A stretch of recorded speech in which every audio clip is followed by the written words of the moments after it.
അസ്സലാമു അലൈക്കും. അൽഹംദുലില്ലാ. പ്രിയപ്പെട്ടവരെ, ഇന്ന് നമ്മൾ പറയുന്നത് വളരെ പ്രധാനപ്പെട്ട ഒരു ദിക്റാണ്. നാം ഓരോരുത്തരും പല രീതിയിൽ പല പ്രശ്നങ്ങൾ കൊണ്ട് അനുഭവിക്കുന്നവരാണ്. കടം കൊണ്ടായാലും ദാരിദ്ര്യം കൊണ്ടായാലും ഒരുപാട് ആളുകൾ ജോലിയില്ലാതെ കഷ്ടപ്പെടുന്നവരുണ്ട്. അതുപോലെ തന്നെ ഉള്ള ജോലി പോയിട്ട് അതിൽ വിഷമിക്കുന്നവരുണ്ട്. മക്കളില്ലാതെ ഒരുപാട് സ്ത്രീകൾ, ഒരുപാട് ആളുകൾ വിഷമിക്കുന്നവരുണ്ട്. കാലങ്ങളോളം ട്രീറ്റ്മെൻറ്റ് നടത്തിയിട്ട് ഒരു ഫലം കിട്ടാതെ ഒരു കുഞ്ഞിന് വേണ്ടിയിട്ട്, ഒരു കുഞ്ഞിക്കാലിന് വേണ്ടിയിട്ട് ആഗ്രഹിക്കുന്ന ഒരുപാട് സ്ത്രീകളുണ്ട്. അതുപോലെ തന്നെ കല്യാണം ശരിയാകാതെ ബുദ്ധിമുട്ടുന്നവരുണ്ട്. വീട് വെക്കാനൊക്കെ ആഗ്രഹിച്ചിട്ട് സാമ്പത്തിക ബുദ്ധിമുട്ട് മൂലം ആ ഒരു ആഗ്രഹം നടക്കാതെ ബുദ്ധിമുട്ടുന്നവരുണ്ട്. ഇങ്ങനെ ഓരോരുത്തർക്കും പല രീതിയിലാണ് ഓരോരുത്തരും വിഷമിക്കുന്നതും ബുദ്ധിമുട്ടുന്നതും. അപ്പോൾ ഈ ഒരു ബുദ്ധിമുട്ടുകൾക്കും കഷ്ടപ്പാടുകളും ഒക്കെ മാറാൻ വേണ്ടിയിട്ടുള്ള ഒരു ദിക്റാണ് ഇന്ന് നമ്മൾ പറയുന്നത്.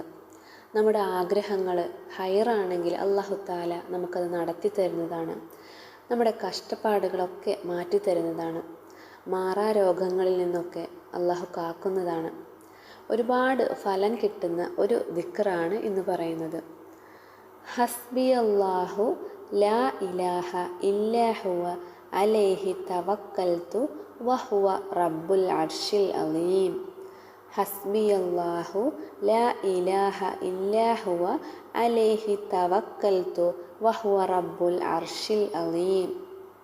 ഒന്നുകൂടെ പറയാം.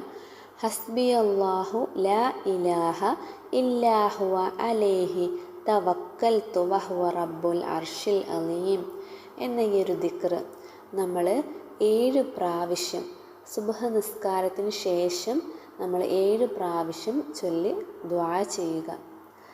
നമ്മുടെ മനസ്സിലുള്ള എന്ത് ആഗ്രഹമാണോ നമുക്ക് നടക്കേണ്ടത്, എന്ത് ബുദ്ധിമുട്ടാണോ നമുക്ക് ഒഴിഞ്ഞു പോകേണ്ടത്, എല്ലാം ഈ ഒരു ദിക്ർ നമ്മൾ ചൊല്ലുന്നതിലൂടെ നമുക്ക് അല്ലാഹു തആല നടത്തി തരുന്നതാണ്.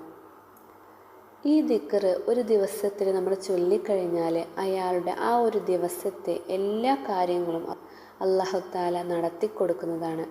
നടക്കില്ല എന്ന് കരുതിയ ഏതൊരാഗ്രഹവും അല്ലാഹു നടത്തി കൊടുക്കുന്നു. അല്ലാഹു അവൻ്റെ പ്രാർത്ഥനയ്ക്ക് വളരെ പെട്ടെന്ന് തന്നെ ഉത്തരം നൽകുന്നതാണ്.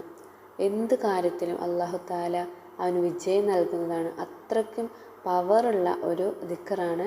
എല്ലാവരും ഈ ഒരു ദിക്ർ നമ്മുടെ ജീവിതത്തിൽ ഉപയോഗപ്പെടുത്തുക. നമ്മുടെ ആഗ്രഹങ്ങളും എല്ലാം അല്ലാഹു തആല നടത്തി തരട്ടെ. നമ്മുടെ ബുദ്ധിമുട്ടുകളൊക്കെ അല്ലാഹു തആല നീക്കിത്തരട്ടെ ഇൻഷാ അല്ലാഹ്. ഈ ഒരു അറിവിന് നിങ്ങൾക്ക് ഉപകാരപ്പെട്ടിട്ടുണ്ടെങ്കിൽ മറ്റുള്ളവരിലേക്ക് ഷെയർ ചെയ്യുക. ഇതുപോലുള്ള നല്ല നല്ല അറിവുമായി അടുത്ത വീഡിയോയിൽ വരുന്നതാണ്. അസ്സലാമു അലൈക്കും.